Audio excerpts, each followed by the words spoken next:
Bendito seja Deus. Eu saúdo a igreja com a paz de nosso Senhor e Salvador Jesus Cristo. Agradecidos estamos a Deus pela presença de todos aqueles que propuseram nesta manhã estar na casa do Senhor, para juntos aprendermos no seu santo templo. Tem um arzinho aqui em cima que ele mexe com a folha da Bíblia. Mas, irmãos, pesa-nos mais uma vez na manhã deste domingo estarmos aqui com essa tremenda responsabilidade de estar ministrando a palavra do Senhor, esse ensino cotidiano, domingueiro, que a igreja de Campinas tem assimilado muito bem ao longo dos anos. E graças a Deus esta é uma igreja que sempre, a escola bíblica dominical, foi muito valorizada pelos membros da igreja. E nós louvamos a Deus por isso. É lógico que isto parte dos nossos líderes. Bispo José do Carmo sempre presente aqui, dando a sua presença, o seu apoio. Na época do pastor Albino não era diferente. Quantas vezes a gente chegava aqui na escola bíblica dominical, o pastor Albino estava aí presente na escola. E ao longo dos anos tem sido essa escola maravilhosa, para a glória do nome do Senhor. O comentarista da lição de hoje, ele trouxe por título esta lição de número 4, a tríplice dimensão da salvação. Bispo Abner. Ele, então, dentro deste texto do capítulo 2 da carta que Paulo escreve aos Efésios, a primeira parte, do versículo 1 ao versículo de número 10, então, o pastor Abner, o bispo Abner, colocou aqui a tríplice dimensão da salvação. Poderíamos também colocar o título dessa lição, a história da nossa salvação. Mas também nós poderíamos dizer assim, fases da nossa posição espiritual. As fases da nossa posição espiritual. Esta, irmãos, é uma carta, uma epístola que o apóstolo São Paulo escreveu aos Efésios, à igreja de Éfeso, de uma importância tão grande, que os comentaristas dizem que esta epístola, esta carta, ela foi uma carta circular, passando em várias igrejas, para que o povo pudesse ter conhecimento das doutrinas inseridas aqui na carta aos Efésios. Efésios trata de eclesiologia, ou a doutrina da igreja, trata de soteriologia, ou a doutrina da salvação. É exatamente o que nós estamos estudando hoje. O tema desta epístola, desta carta, a igreja como o corpo de Cristo e o glorioso propósito de Deus através dela, pelo ministério de Jesus Cristo. A carta, os irmãos sabem que Efésios é uma carta irmã de Colossenses. Dizem que é irmã gêmea de Colossenses. Por quê? Porque quando Efésios fala sobre a igreja como o corpo de Cristo, Colossenses fala sobre Cristo, cabeça da igreja. Então, é só essa inversão aí. Colossenses, Cristo, cabeça da igreja. Efésios, a igreja, o corpo místico de Cristo. Foram escritas mais ou menos no ano 62, na primeira prisão que Paulo estava lá em Roma. Um dos teólogos diz assim que ler Efésios é pisar em solo sagrado, e nós precisamos ler esta carta aos Efésios com os pés descalços, tal qual Moisés, quando ele estava ali diante daquela sarça, e Deus diz para ele: tira a sandália dos teus pés, porque o lugar em que tu estás pisando é terra santa. Existe algo, eu estou aqui, nós estamos diante de nós com teólogos aqui, pastor Palá, pastor Ricardo, e o nosso teólogo maior, o bispo Ides, e vocês sabem muito bem disto, que algumas porções da Bíblia Sagrada, segundo os entendidos, é suficiente. Se não tivesse outra porção da Bíblia, seria suficiente para clarificar em nossa mente e em nosso coração o plano de Deus através da salvação. Por exemplo, a carta aos Romanos, o Evangelho de João e esta carta aos Efésios. Aos Efésios, ela tem uma gama de doutrinas aqui, de ensinamentos suficientes para que o homem possa chegar-se a Deus.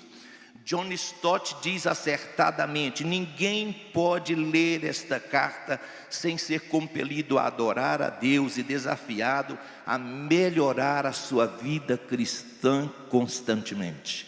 Foi o que John Stott diz. Todas as vezes que nós lemos Efésios, nós somos desafiados a adorar a Deus mais de perto e a ter uma vida mais estreita com Ele. Louvado seja o nome do Senhor.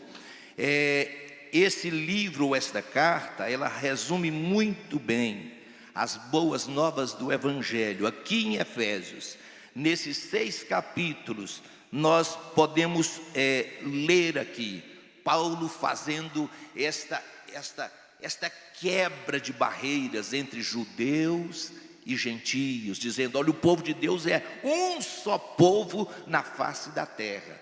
Mas nesta epístola também ele fala sobre o mistério, esse mistério do Evangelho, como Deus pôde nos alcançar ao longo dos anos. Mas é nesta carta também que Paulo fala sobre a plenitude do Espírito Santo de Deus, a importância do crente viver a plenitude do Espírito. Ele fala sobre família cristã, o cotidiano das famílias cristãs, e fala também sobre batalha espiritual, tudo nessa carta, e que nós vamos nas próximas lições estar estudando. Mas, irmãos, capítulo 2 desta carta, do verso 1 ao verso 10, nos 3 primeiros versículos que eu quero fazer questão de ler com os irmãos. E vos vivificou estando vós mortos em ofensas e pecados, em que noutro tempo andaste, segundo o curso deste mundo, segundo o príncipe das potestades do ar, do espírito que agora opera nos filhos da desobediência, entre os quais todos nós antes andávamos nos desejos da carne, fazendo a vontade da carne e dos pensamentos, e éramos por natureza filhos da ira, como os outros também. Nesses primeiros versículos aqui, o apóstolo nos faz descer as profundezas mais profundas que puder imaginar, da nossa situação espiritual, que estávamos ou que éramos diante de Deus, antes de conhecer a Cristo como Salvador. Ele mostra aqui a condição fatídica do homem natural hoje, da pessoa que não teve o privilégio que eu e você temos de conhecer Jesus, e hoje nós estarmos em Cristo. Várias vezes, tanto nessa epístola como em outras, nós encontramos essa expressão: aqueles que estão em Cristo, no Senhor. Por que é que você sente a alegria da salvação nesta manhã? Porque você está em Cristo. Cristo está na sua vida. Mas nos primeiros versículos aqui, o apóstolo nos faz entender, primeiramente, e essa é a tríplice dimensão da salvação. O que nós éramos antes de ser crente? Eu quero falar bem simples e bem claro aos irmãos. O que eu e você éramos no passado. Qual que é essa tríplice dimensão da salvação? O que éramos, o que somos e o que haveremos de ser. Você pode dizer amém? Então, o que nós éramos no passado? O apóstolo aqui nesses 3 versículos, ele de forma muito enfática, ele não rodeou como diz, não rodeou o toco, e nos vivificou, estando nós mortos em ofensas e em pecados. Queridos irmãos, no passado todos nós estávamos mortos. Um teólogo diz isso aqui, não é uma expressão figurada. Essa morte aqui não é uma expressão figurada, isso aqui é uma realidade. É uma realidade. Morto espiritualmente. Toda pessoa que não aceitou Cristo como Salvador, todo homem natural, ele está morto espiritualmente. Uma pessoa natural, uma pessoa que não conhece o Senhor, uma pessoa que não foi alcançada ainda pela salvação do Senhor em sua vida, às vezes ela entra dentro do templo e ela ouve uma mensagem, mas essa mensagem não penetra no coração e na mente dessa pessoa. Jesus diz assim: o homem natural não compreende as coisas do Espírito Santo de Deus, porque elas se discernem espiritualmente. Ele não entende. Aí o apóstolo então diz que nós estamos nessa situação morto. Um morto não reage a estímulos, um cadáver. Você pode ir em qualquer velório. Um cadáver não ouve as conversas que estão sendo proferidas e faladas ali no velório. Ele não ouve. Ele não fala. Ele não vê. Cadáver não tem fome. Não tem sede. Não tem estímulo. Por quê? Porque ele está morto. Totalmente morto. Isso é no sentido físico. Assim é a realidade da vida das pessoas que ainda não conhecem Jesus. Esta lição de hoje, irmãos, e ela traz para nós um desafio, para que a igreja se lembre daqueles que ainda estão mortos em seus delitos e em seus pecados. A igreja tem um escape para essas pessoas. A igreja tem solução para a vida espiritual dessas pessoas. Queridos, quantos que neste momento estão chorando? O corinho que nós cantamos agora mesmo diz: entre dentro do seu quarto, feche a porta e comece a falar com teu Deus. Isso aqui é para aquelas pessoas que conhecem Jesus, né? Coisa maravilhosa. A gente entra dentro do quarto, fecha a porta, começa a falar com Deus e Deus nos ouve. Mas quantas pessoas nesta hora que estão chorando porque elas não conhecem o Jesus que você conhece, elas não foram tocadas por Cristo e não têm a sensação de que são salvas como você é. Elas estão literalmente mortas espiritualmente. É como um cadáver, é como um defunto que está morto. Não tem estímulo. Mas o Espírito Santo, o texto aqui nos versículos seguintes diz que o Espírito de Deus tem poder para vivificá-las. O Espírito Santo dá vida. Mas para isso precisa de alguém.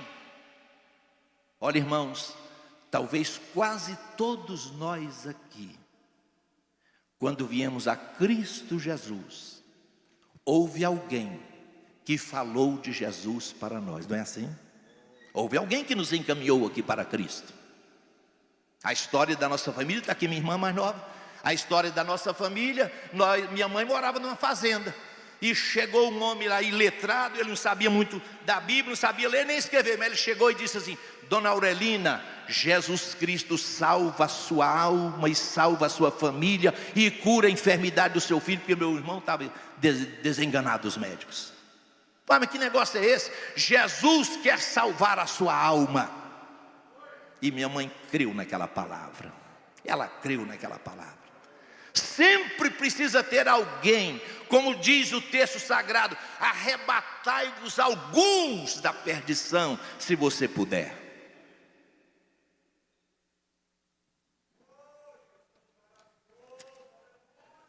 Bendito seja o nome do Senhor. A Bíblia diz que nós éramos filhos da ira. Filhos da ira. Olha, irmãos, olha o juízo que pesa sobre a pessoa que ainda não aceitou Jesus como Salvador. Existem outras expressões parecidas. Isso aqui é forte. Isso aqui é forte. O texto diz que nós éramos filhos da ira. Outro, filhos da desobediência. É o que aconteceu lá no início da raça humana. Eva e Adão, eles desobedeceram a voz de Deus, desobedeceram o mandamento de Deus e pagaram caro. E toda a humanidade pagou caro por isso. Tem outra expressão na Bíblia que diz que o homem é filho da perdição. Está lá em João capítulo 17, verso 12, quando Jesus se referia a Judas. Mas tem outra expressão tão forte que o Senhor falou assim: eles são filhos do inferno. Meu Deus! Escribas e fariseus hipócritas, Jesus Cristo falando: por vocês são filhos do inferno, tenha misericórdia. Esta é a situação do homem que não creu no plano salvífico do Senhor. O que éramos? O que pesava sobre nós? Qual o juízo que pesava sobre nós? Filhos da ira, filhos da desobediência, filhos da perdição, filhos do inferno. Meu Deus! Alguém diz: pastor, isso é forte demais. Sabe o que é a ira de Deus? A ira de Deus é a reação natural da santidade de Deus em aversão ao pecado. É a reação natural de Deus. Deus é santo. Diga comigo: Deus é santo. Várias vezes está escrito no texto sagrado: Deus é santo, e vós sereis santos como o Senhor vosso Deus é santo. O que é esse juízo de Deus aqui, ou essa ira de Deus? É a reação natural da santidade de Deus contra o pecado. É por isso que nós falaremos nesses instantes que Jesus Cristo, ao subir na cruz do Calvário, Ele levou o peso da sua alma e o peso da minha alma, e Ele botou sobre os ombros dele. O castigo que nos traz a paz estava sobre Ele, e pelas pisaduras dele nós fomos sarados. E hoje eu e você, nós temos o privilégio aqui dentro da igreja de Campinas de dizer: eu sou salvo em Cristo Jesus, meu nome está escrito no céu. Glória a Deus. Irmãos,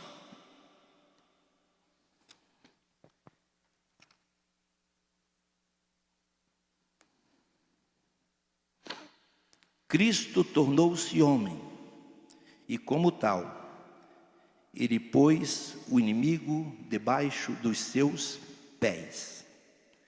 E hoje a igreja tem o privilégio.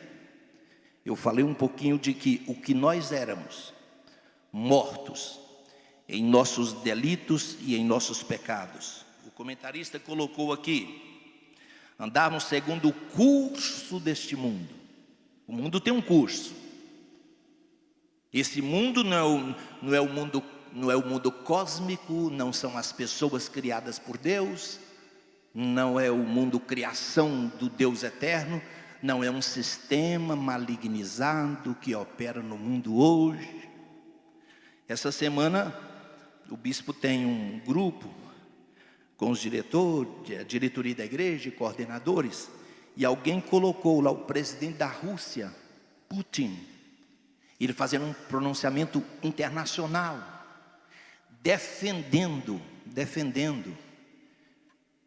os princípios da família, e falando contra, e falando duramente contra essa modernidade, essa chamada modernidade, que tenta desvalorizar todos os valores da família. E ele falou forte, e eu fiquei pensando: gente, um presidente da Rússia, né? Da Rússia, fazendo um pronunciamento nesse sentido, ele falando exatamente contra esse sistema malignizado que toma conta do mundo hoje, lutar de todas as formas para desvalorizar os valores que são caros para nós, valores e princípios da palavra de Deus. Esse é um sistema de valores sociais que está totalmente alienado a Deus, ou separado de Deus. Paulo se refere aqui com o mundo escravizante, onde suas forças controlam por completo o homem. Se a pessoa não tiver cuidado, esse mundo, o curso do mundo, que o próprio Paulo diz, não vos conformeis com este mundo. O curso do mundo, ele pode às vezes nos influenciar, e a gente ser influenciado por ele. Andávamos na vontade da carne, diz o comentarista aqui, nós andávamos na vontade da carne. Paulo também fazia essa analogia aqui. Antes de ser crente, no primeiro estado do homem, nós vivíamos, às vezes, andávamos no curso do mundo, na vontade da nossa carne, ou na vontade da nossa natureza. Queridos, a minha e a sua natureza, ela é sempre tendente para o mal. Há uma expressão de Jeremias, eu achei muito interessante essa expressão, está lá em Jeremias capítulo 13, verso 23. O profeta diz assim: pode porventura o etíope mudar a cor da sua pele? Pode porventura o etíope mudar a cor da sua pele? E ele diz mais: pode porventura o leopardo tirar as manchas da sua pele? É impossível, é impossível. Aí o profeta Jeremias diz assim: vós podereis fazer o bem, sendo ensinados sempre a praticar o mal. O que o profeta está falando? Dessa natureza nossa, pecaminosa, tendente ao mal. Eu sou crente, você é crente, mas essa natureza pecaminosa que está aqui dentro, que nós lutamos contra ela todos os dias, nós precisamos subjugá-la constantemente, esta força da natureza humana. Foi por isso que o profeta diz: da mesma forma que um etíope não pode mudar a sua cor, um leopardo não pode mudar a cor da sua pele, pode porventura o homem por si próprio fazer o bem? Não tem jeito, não tem jeito. Só com a presença e com a força do Espírito Santo em nós. Só e mais somente só. Louvado seja o nome do Senhor. Do versículo 1 ao versículo 3, Paulo falou sobre a fatídica posição espiritual que estamos diante de Deus, vergonhosa, mortos. Agora o versículo 4 em diante, olha que coisa linda. Olha que coisa linda. Versículo 4: mas Deus, olha o texto, que é riquíssimo em misericórdia, pelo seu muito amor com que nos amou, estando nós ainda mortos em nossas ofensas, nos vivificou juntamente com Cristo, pela graça sois salvos.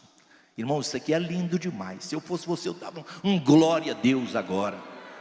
Mas Deus, que é riquíssimo em misericórdia, pelo seu muito amor que Ele teve no seu coração ou na sua vida, aliás, amor é algo intrínseco do próprio Deus, nos vivificou, estando nós lá mortos em nossas ofensas e pecados. Em outras palavras, Deus nos ressuscitou. Quando Jesus Cristo falou para Nicodemos: Nicodemos, necessário te é nascer de novo. Ele não entendeu aquilo. Mestre, porventura eu tenho que entrar no ventre da minha mãe e nascer outra vez? Não, Senhor. O que é nascido da carne é carne, o que é nascido do Espírito é Espírito. Você precisa experimentar um nascimento espiritual. Se é nome natural, Nicodemos, você precisa experimentar esse novo nascimento. Você precisa ressuscitar na minha presença. Oh, glória a Deus. Aí por isso que Paulo diz: mas Deus, que é riquíssimo em misericórdia, pelo seu muito amor, nos vivificou, estando nós antigamente mortos em nossas ofensas e pecados, pela graça sois salvos. Oh, irmãos, isto é o que Deus fez comigo e com você no presente. Eu e você hoje, nós estamos em Cristo. Sabe, queridos, Deus tem um livro, eu sempre digo isso aqui: Deus tem um livro, e nesse livro Ele tem escrito o nome por inteiro dos salvos, e o seu nome está lá. O meu nome está lá pela misericórdia de Deus. O nosso nome está nos céus. Foi por isso que Paulo diz: Deus, pela sua infinita e grande graça e pela sua misericórdia, Ele, pelo seu grande amor, Ele nos vivificou. O que nós somos hoje no presente, irmãos? Eu tenho dificuldade de falar o nome desse teólogo aqui, viu, irmãos? É Warren Warren Wiersbe. Ele diz: o amor é um dos atributos intrínsecos de Deus, mas quando Deus alcança o pecador através desse amor, transforma-se em graça e transforma-se em misericórdia. O que é a misericórdia de Deus? Misericórdia vem do latim miseri, miserável, cordes, coração. Deus olhou para os miseráveis, que éramos nós. Ele olhou para os miseráveis, e a corda do coração de Deus se inclinou para nós. E ele diz: eu vou tirar você dessa miserabilidade, e vou colocar você em uma posição bonita. Glória seja dada ao nome do Senhor. Fomos vivificados em Cristo. Esta é a chamada ressurreição espiritual. A igreja hoje é viva espiritualmente. Eu não estou falando aqui com um defunto espiritual, eu estou falando com gente viva, porque Cristo vivificou a sua vida, a sua alma. Que coisa linda e maravilhosa, bendito seja o nome do Senhor. Versículo de número 6 do capítulo 2, e olha que coisa maravilhosa, versículo 6. E nos ressuscitou juntamente com Ele, e nos fez assentar em lugares celestiais em Cristo Jesus. Irmãos, isso aqui é o que Deus está fazendo conosco hoje no presente. O Senhor tem colocado a sua igreja em uma posição de honra diante do Senhor. Olha esse versículo: e vos vivificou, e vos ressuscitou juntamente com Ele, e nos fez assentar em regiões celestiais em Cristo Jesus. Você está sentado fisicamente aqui dentro deste templo, mas espiritualmente você está sentado aqui em região celestial. Glória a Deus. Sabe, irmãos, eu posso trazer esse exemplo aqui. Esta igreja reunida aqui é um pedaço dos céus aqui na terra. Por quê? Porque a presença do Senhor está aqui nesse ambiente. Nós estamos assentados em posição de honra em Cristo Jesus. Jesus Cristo é demais. É por isso que Jesus Cristo sempre foi, é e será o grande, o maior, o general, o grande personagem desta igreja, Jesus Cristo. Nós estamos assentados nele, em regiões celestiais, posição espiritual profunda e maravilhosa de honra que o Senhor tem colocado a mim e a você. Sabe qual é a maior honra que nós temos nesta manhã? Somos salvos, somos perdoados, o Espírito Santo está em nós, nosso nome está escrito nos céus, nosso caminhar é para a Nova Jerusalém de Deus, nossa caminhada é para o céu de glória. Isso é posição espiritual. O mundo, os prazeres efêmeros do mundo não nos apetece. Não. Quem está, irmãos, vivendo essa dimensão, essa atmosfera do Espírito Santo, o mundo não tem nenhum prazer para nós. Não nos apetece. Nós temos prazer em outra coisa. É por isso que você levantou cedo e veio para a escola bíblica dominical na manhã deste domingo. Você está aqui. A palavra de Deus é vida. Você está sentado em região celestial em Cristo Jesus. Bendito seja o nome do Senhor.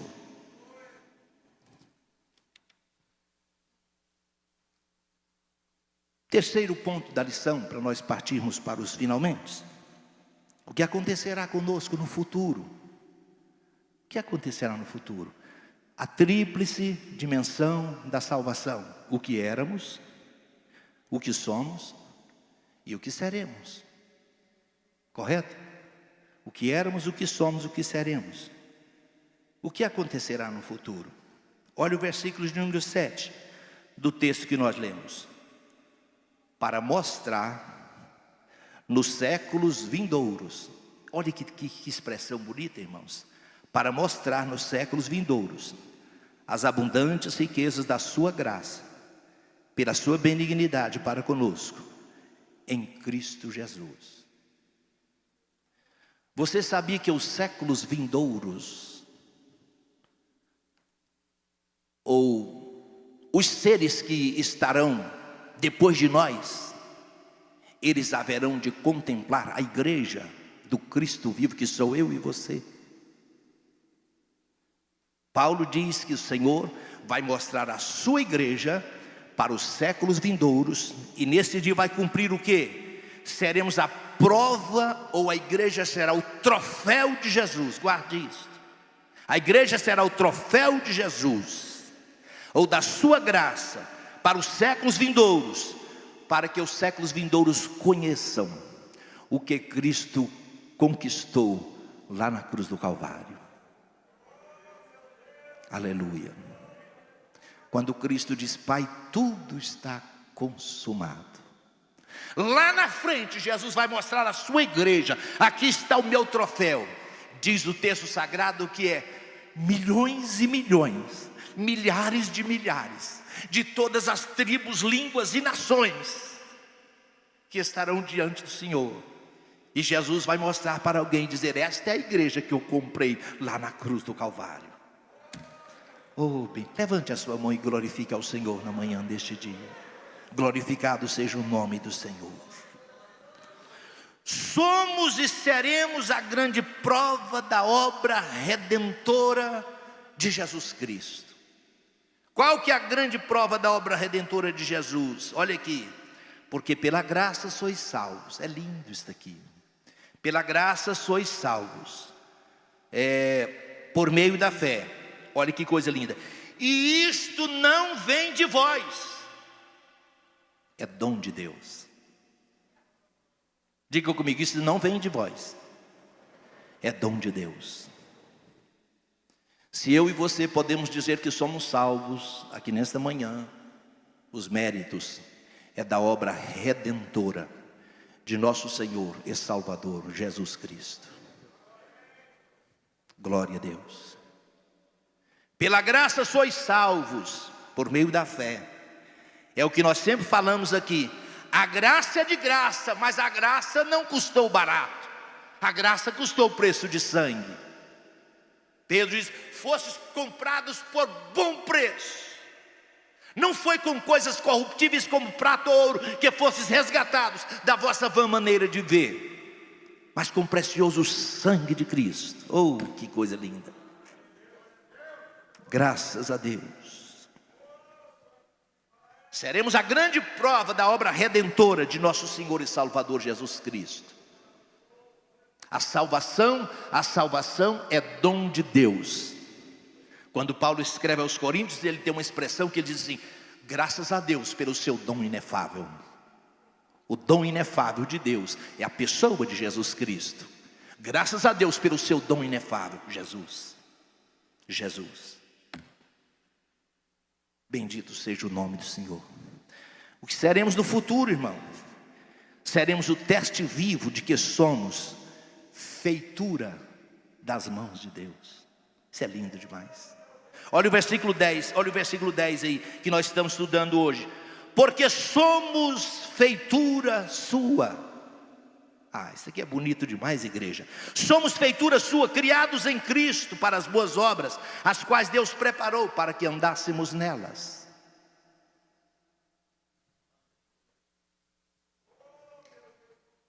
A Chevrolet, a Volkswagen, a Fiat, as fábricas de automóvel, elas fabricam os veículos em série, assim, ó. Muitos deles todos iguais.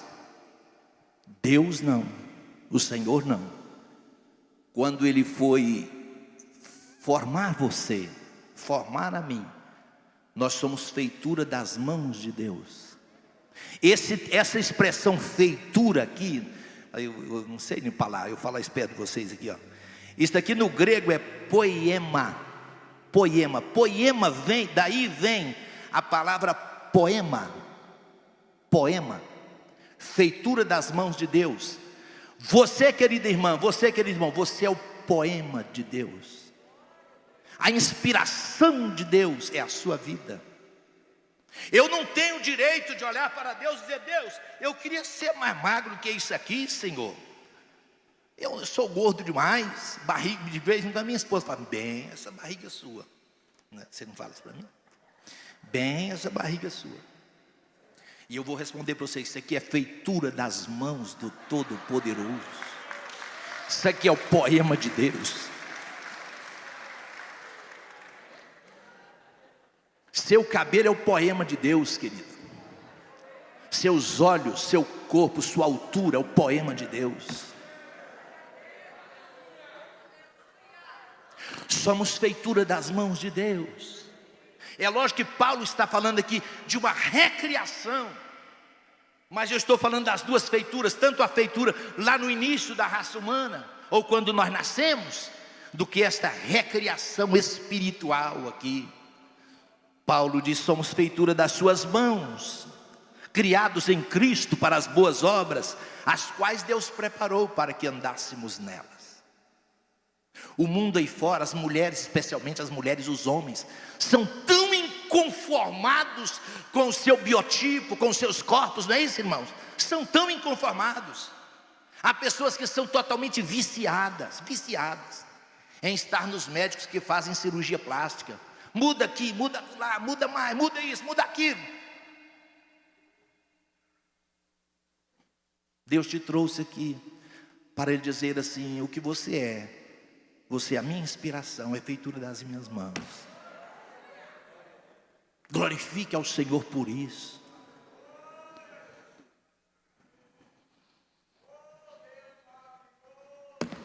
Que Deus vos abençoe em nome de Jesus. Estou parando mais cedo hoje, estou parando. Quando o bispo está aqui atrás, a gente vê assim meio. Ele disse: chegou umas pessoas de uma mulher romana, lá em Roma, e elas chegaram e disseram para aquela mulher assim: nós viemos aqui conhecer as suas joias. Ouviram falar que ela tinha muitas joias. Nós viemos aqui conhecer as suas joias. Ela foi lá dentro e trouxe os seus 2 filhos e disse: as minhas joias preciosas são os meus filhos. Uai, nós viemos conhecer os seus anéis, os seus brincos, seus colares. Não, minhas joias preciosas são esses aqui. Um dia Jesus Cristo vai olhar para o Pai, para os anjos e para todos os da geração vindoura, e vai dizer assim: aqui está a minha joia preciosa que eu comprei lá na cruz do Calvário. Eu e você, nós estaremos lá naquele dia. Deus vos abençoe em nome do Senhor Jesus. Queira estar em pé. O que éramos, o que somos e o que haveremos de ser. Um dia esse corpo mortal será transformado. Um dia essas lágrimas serão enxutas. Um dia todo o sofrimento que alguém possa estar passando nesta terra terá um fim. Quando Jesus Cristo transformar o mortal pelo imortal, o corruptível pelo incorruptível. E eu termino mais uma vez dizendo para os irmãos aquilo que eu sempre digo: compensa ser crente fiel ao Senhor. Compensa ser crente fiel a Deus. Não troque Jesus por nada. Seja uma pessoa fiel ao Senhor constantemente. Venha à escola bíblica dominical. Nas próximas lições, outras lições dentro dessa sagrada, dessa princesa das cartas que o apóstolo escreveu, Efésios. Coisas lindas ainda haveremos de estudar aqui para frente. Deus vos abençoe em Cristo Jesus. Vamos orar juntos, irmãos, vamos orar. Agradeça a Deus pelo que você era, e Ele te tirou de lá, pelo que você é hoje, e pelo que você ainda haverá de ser lá na frente. Maravilhoso Pai Celestial, nós te adoramos e te bendizemos na manhã deste domingo, ó Deus, pela tua bondade, pela tua misericórdia, por Cristo Jesus, pela salvação que alcançamos, ó Senhor, em tua pessoa. Senhor, nós somos selados pelo teu Espírito Santo. Esta igreja aqui, Senhor, ela tem a marca do Senhor em nossas vidas. Estamos hoje aqui nesta manhã assentados em regiões celestiais em Cristo Jesus, posição privilegiada. Senhor, ajuda-nos, ó Pai, para que nunca venhamos nos arrefecer, olhar para trás, não, de jeito nenhum, mas que olhemos sempre para o Senhor, autor e consumador da nossa fé. A salvação que nós recebemos é dom do Senhor, foi o Senhor quem nos deu, é um grande presente do Senhor para nós. Bendito seja o teu nome para sempre. Amém. Deus vos abençoe em Cristo, irmãos. Obrigado. Tamara, hoje eu terminei mais cedo, viu? Pra você não reclamar.